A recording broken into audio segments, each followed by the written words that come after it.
Happy New Year, everyone. Welcome to 2021, where everything is rosy and nothing bad is ever going to happen again. Wait, lockdown again? Oh, damn. At least there's some new anime for me to watch while I'm in lockdown again. Because just as the UK goes into another lockdown, the new anime season starts with 4 new shows for me to take a look at. And I've been trying to avoid looking at any trailers for any of these, although, I'll be honest, one of these shows I know I'm probably going to like anyway. But the other 3 I'm not too sure about. There's some interesting ones in there, but who knows what they're going to be like. Let me know what you think in the comments, and let me know what you're looking forward to as well, and join me, because this is a 2021 winter anime preview, from a different perspective.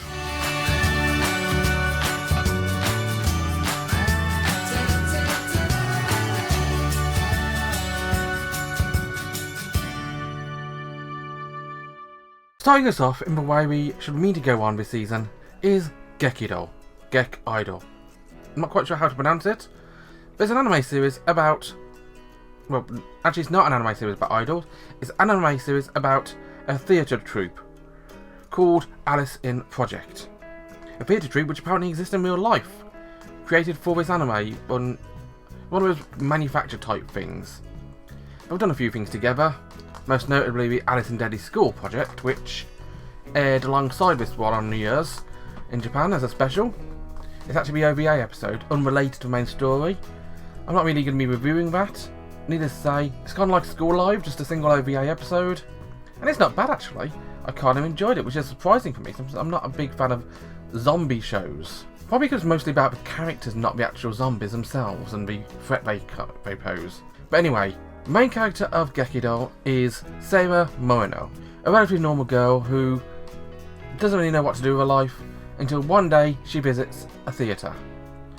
She goes and sees the fantastic new theatrical material system, TMS for short, where she is shown a wonderful world, a 3D theatre with special effects and everything jumping out at you, and her life has changed for good.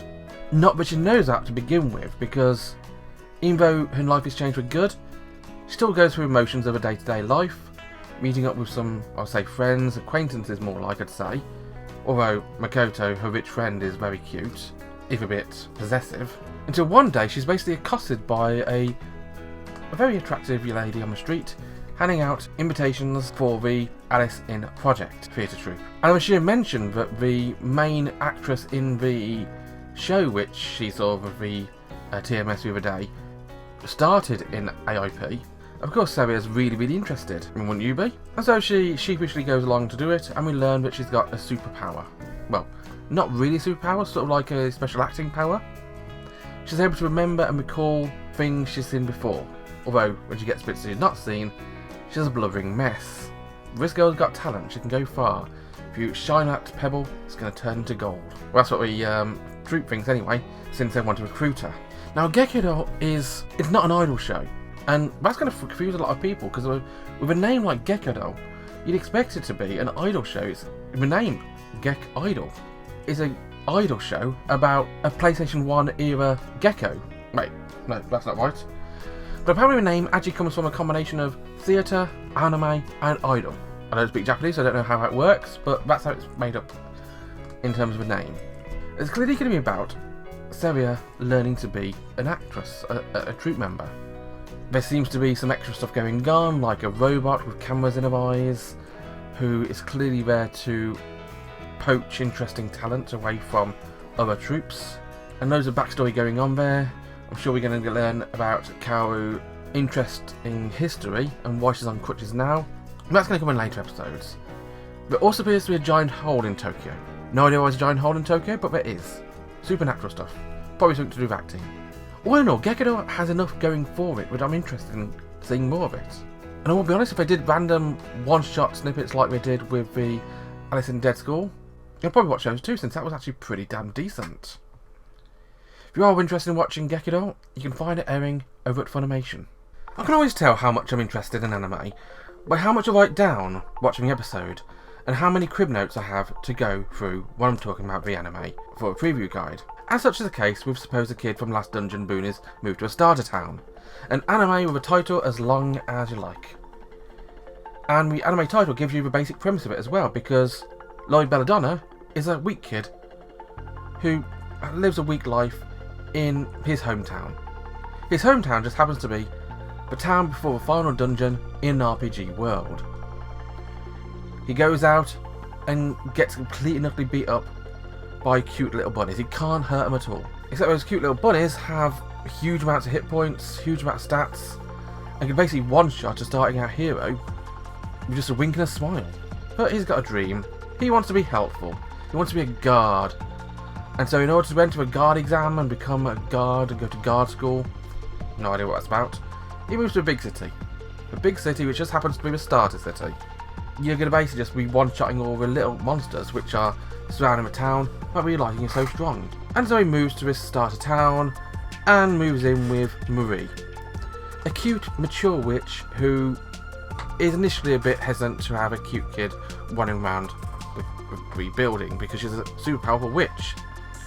Except she's not, because he was sent there a message from Alka, her own master, who is a super powerful witch in the town he grew up in, which means to say she's basically the sage of the game, letting you say before the final boss. Basically, she's Meteora, but more crazy. And I'll be honest, Alka, Marie, there's a bunch of other characters he meets along the way, all pale in comparison to a real main heroine of the show, Selene, the cursed belt princess.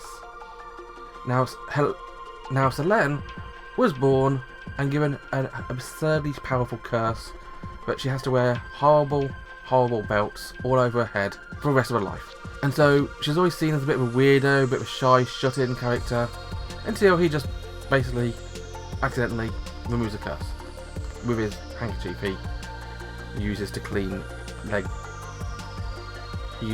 table legs because he's from that type of town.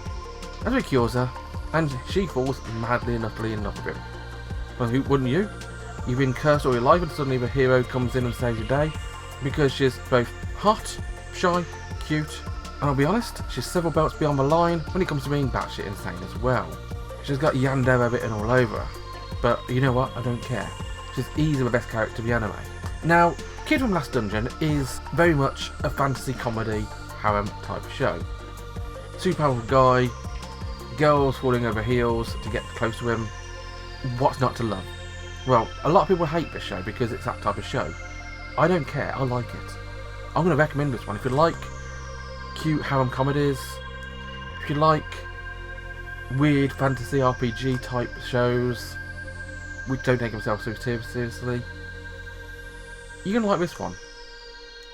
This one is also airing over at Funimation. Kind of the opposite of the last one, Otherside Picnic is a show I didn't write much about. It's a show I didn't need to write much about to begin with because, I'll be honest, in the first episode, not a whole lot happened. But in the same light, a hell of a lot happened as well, as it introduced to Toriko, the blonde bombshell, and Sorao, a quiet university student girl who is the main character. And we really don't know much about either of them.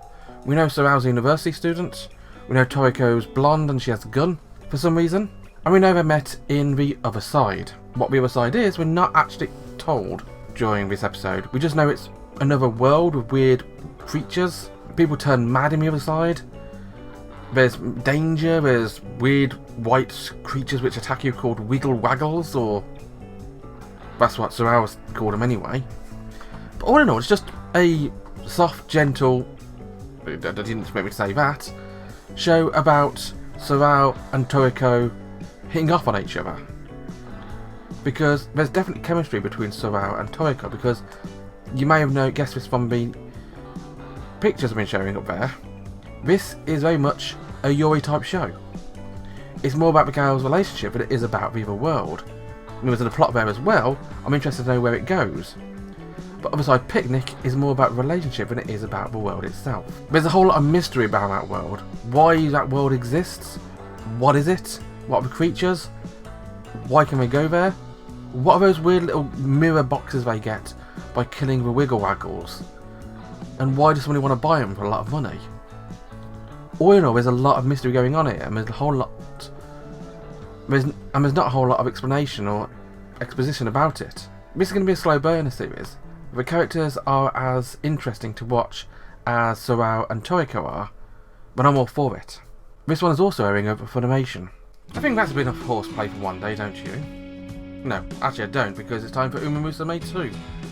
The sequel to a show which I really didn't expect to like as much as I did when it first aired, first season, a few years ago. See, Umamusume is an anime about horse girls. It's on the same line as things like Kantai Collection and As a Lane, but except ship girls, these are horse girls. Now, the first season has came and gone. The first season was very much focusing on Special Week and her relationship with Silent Suzuka, and her introduction to horse racing in general. The second season jumps straight back into the fray, but instead of looking at Special Week or Silent Suzuka, we're looking at another major characters from season 1, Tokai Teo. And it seems to be a series which is going to be looking more at her relationship with her rival, Majira McQueen, which is fine because that pair is very, very cute and very, very fun to watch. Teo especially is very much an energetic bundle of energy in a small package. In this first episode, she introduces us back to Teo and how she really, really loves her idol, the Student Council President, Symboli Rudolph, who inspired Teo when she was a young girl. And it's because of Symboli Rudolph that Teo wants to become a Triple Crown winner, undefeated. But of course, everything's not as easy as that. At the end of the first episode, we're shown a potential injury, which is going to throw a spanner in the works. Now, I'm not going to say that Umamusume is a complicated show. It really is not. It has huge banners saying, "This is a plot point, watch this." You can tell exactly what's going to happen already. But you know what? I don't give a damn. Umamusume Girl is simple, it's cute, it's funny, and all in all, it's a show which I just want to watch on a Monday evening to recover from a hard day at work. Is it going to tax my brain any much? I've had enough of that at work. I just want to watch horse girls be cute, sing and dance on stage, win races, and that's that really. If you liked Umamusume 1, or you like cute anime with a sort of historical backing, and if you do want to watch Umamusume 2, you can find it airing over at Crunchyroll. It's been a while since I've been that positive. Don't know what's come over me. Maybe it's lockdown finally getting to me. Maybe it's horse girls running by me, looking all cute. Maybe it's just being distracted by a super crazy, super hot belt girl. I don't mind whichever one it is. But join me next time when hopefully I'll be not quite as positive, but hopefully it'll be something nice to watch anyway. Well, thanks for watching. Have a wonderful day. Bye bye.